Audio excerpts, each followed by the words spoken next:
पक्षप्रवेश एक आणि प्रश्न अनेक आहेत. आपल्या सोबत सुधाकर बडगुजर यांच्या पत्नी आहेत. ताई बडगुजर ताई, तुम्ही आज भाजपमध्ये प्रवेश केलेला आहे. बरेच दिवस चर्चा होती आणि सकाळपासून असं सांगितलं होतं की विरोध आहे, सीमा हेरेंनी विरोध केला, स्थानिक भाजपने विरोध केला आणि आता प्रवेश झाला. काय पहिली प्रतिक्रिया? आम्ही आनंदी आहोत. आम्हाला विश्वास होता आमचा आज प्रवेश होणार आहे. विरोधक काय बोलायचं त्यांना त्यांचं बोलायचा मोबा आहे. आपण त्यांचं मन बदलू शकत नाही. वेळ सगळं करेल. स्थानिक भाजपचा विरोध इतका का होता तुम्हाला? बाजूला हे सगळ्यांनाच माहिती आहे का स्थानिक लोकांचा विरोध का होता. शेवटी विरोधक हे कोणी आपल्यावर केव्हा 2 पाऊल पुढे आलेलं चालत नाही. काही असेल पण आम्ही बीजेपीत प्रवेश केला याचा आम्हाला आनंद आहे. तुम्हाला तुमच्यावर दबाव होता प्रवेश करण्यासाठी गेल्या काही काळापासून? आम्ही स्वइच्छेने आलेले, आम्हाला कुठलाही प्रकारचा दबाव नव्हता. काय प्रॉब्लेम होता शिवसेना ठाकरे पक्षामध्ये? मी तुम्हाला सांगितलं, कारण सगळ्यांना माहिती आहे, शब्दांना सांगायची गरज नाहीये. फक्त आम्हाला मुख्यमंत्री साहेबांचा आशीर्वाद मिळाला. गिरीश भाऊ आहेत, बावनकुळे साहेब आहेत, त्यांनी आमचा आज प्रवेश करून घेतला. आम्ही पुढं जे आमचं आयुष्य आहे हे जसं आम्ही एकनिष्ठपणे शिवसेनेत दिलं तसं आम्ही बीजेपी भारतीय जनता पार्टीमध्ये भाजपमध्ये प्रवेश करताना इतक्या अडचणी काय हव्यात? हा काही सांगायचा शब्द आहे का? कुठलाही माणूस चांगलं काम करत असेल त्याला अनेक अडचणीला सामना करावा लागतो. तो आम्हाला करावा लागला.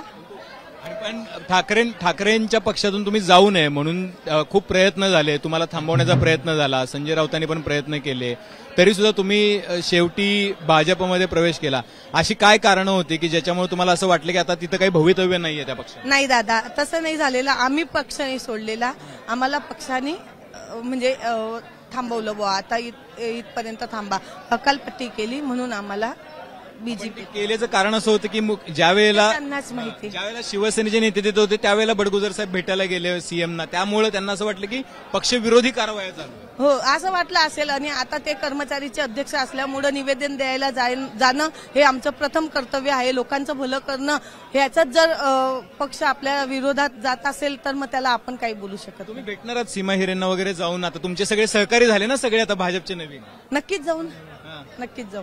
हे तुमचे सगळे सहकारी आहेत. तुम्ही आता भाजपमध्ये प्रवेश केला, काय अडचणी काय होत्या शिवसेनेमध्ये काम करताना? अडचणी तर काहीच नव्हत्या तशा.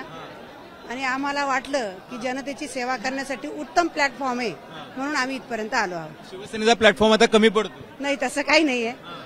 पण आम्हाला वाटलं त्यांनी हकालपट्टी केल्यामुळे हा प्रॉब्लेम आला, नाही तर दुसरं काही नाही. समजा शिवसेनेने हकालपट्टी नसती केली तर तुम्ही त्याच पक्षात राहिला? नक्कीच. शिवसेनेने हकालपट्टी केली आहे म्हणून तुम्ही भाजपमध्ये प्रवेश केला. आता हा मी सांगते तुम्हाला, हे सगळं तुम्हाला वेळ सांगेल. सगळं कारण सगळं राजकारण झालेलं आहे आता पूर्ण. सगळं जनतेची इच्छा आहे, सगळ्यांची इच्छा झाली. तुमचा पुढचा प्रवास काय असणार? तुमचं काय टार्गेट काय? जसं साहेब सांगतील तसं आम्ही पुढे चालू. महाजन साहेब आहेत, बावनकुळे साहेब आहेत, मुख्यमंत्री साहेब. बावनकुळे साहेबांना सकाळपर्यंत माहित नव्हतं ना तुमचा प्रवेश होणार आहे, ते म्हणत होते की मला माहितीच नाही. तसं नसतं. माहिती असेल साहेबांना, माहिती असेल. आता आम्ही छोटे लोक, आम्हाला तुम्ही असे प्रश्न विचारतायत, आम्ही काय सांगणार? छोटे नाहीत ना, तुमच्यामुळं अख्ख्या उत्तर महाराष्ट्राचं राजकारण गेले 15 दिवस चर्चेत आहे. तुम्ही छोटे कसे? कदाचित काही गोष्टीमुळे नसेल माहिती, पण साहेबांनी सांगितलं. तिकडे छोटं काम चाललं होतं, तिकडे मोठ्या प्रमाणात काम केलं, आणखीन मोठ्या प्रमाणात करायचंय. त्यांनी आता हात जोडले. तुम्हाला शुभेच्छा पुढच्या कामासाठी. तर आता आपण बघितलंय की सुधाकर बडगुजर यांचा पक्षात प्रवेश झाला भाजपमध्ये आणि त्यानंतर ही सगळी गडबड गोंधळ, त्यांचे पक्षाचे नेते आणि त्यांच्या पक्षाचे सगळे कार्यकर्ते त्यांच्यासोबत आलेले आहेत. आणि आता परिस्थिती अशी आहे की गेल्या सकाळपासून, म्हणजे जेव्हापासून हे सगळं चालू झालं प्रवेशाचं राजकारण किंवा प्रवेशाचं सगळं मंथन, तेव्हापासून म्हणजे ते नाशिकमधून निघाल्यापासून ते आतापर्यंत बरंच नाट्य घडलेलं आहे. जेव्हा पहिल्यांदा प्रदेशाध्यक्ष म्हटले की मला माहिती नाही, कार्याध्यक्ष म्हटले की मला कल्पना नाही, आणि त्यानंतर इथं आल्यानंतर प्रदेशाध्यक्ष उपस्थितच नव्हते आणि मग ते नंतर आले आणि मग बडगुजर यांचा प्रवेश झाला. तर हे सगळं नाट्य जे आहे ते एका दिवसात घडलेलं आहे. राजकारणामध्ये प्रत्येक गोष्ट इतक्या सहजी होत नसते असं का म्हणतात, त्याचा प्रत्यय कदाचित आज बडगुजर यांच्या प्रवेशामुळे आला असेल. कॅमेरामॅन किरणसह अभिजित, मुंबई तक.